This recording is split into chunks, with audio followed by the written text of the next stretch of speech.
Hello everyone, it's Elisa again. Welcome back to my channel. How are you guys doing today? I hope you're doing well.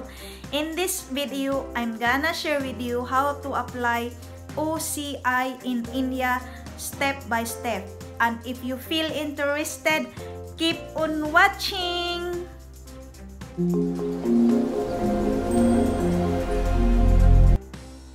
So let's begin. First step you have to do is you have to complete all the requirements or all documents which one they are asking for.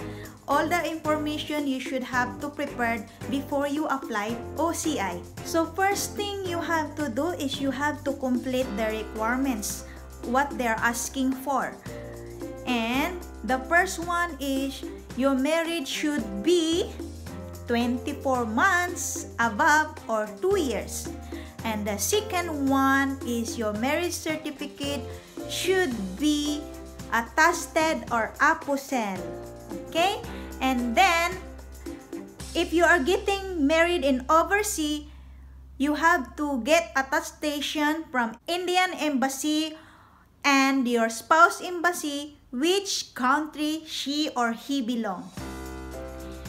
And you have to go there in the Ministry of Foreign Affairs, which country you're getting married. If you're getting married in India, you should have a apostille from New Delhi.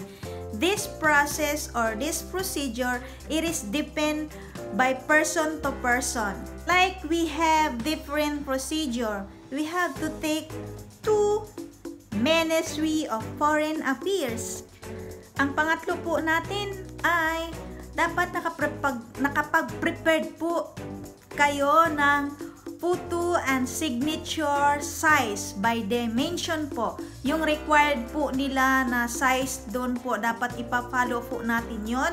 Kasi pag hindi po naka-follow, kung hindi po yung size yung i-upload nyo doon, hindi po siya papasok.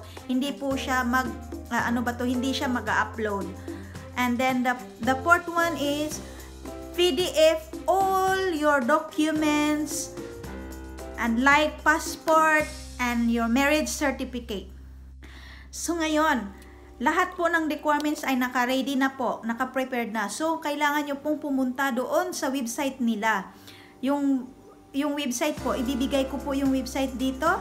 Yung rules nila, dapat i-follow po natin yon. So, dapat po mag-fill up po tayo. You need to fill up. All you have to do is you have to fill up properly.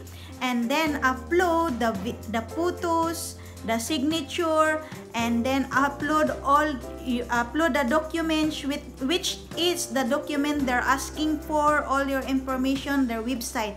And after nyo ma-upload po yun, i-save nyo po at i-print out nyo. You have to take appointment from your local embassy or local bureau of immigration. You have to prepare your personal interview by the officer.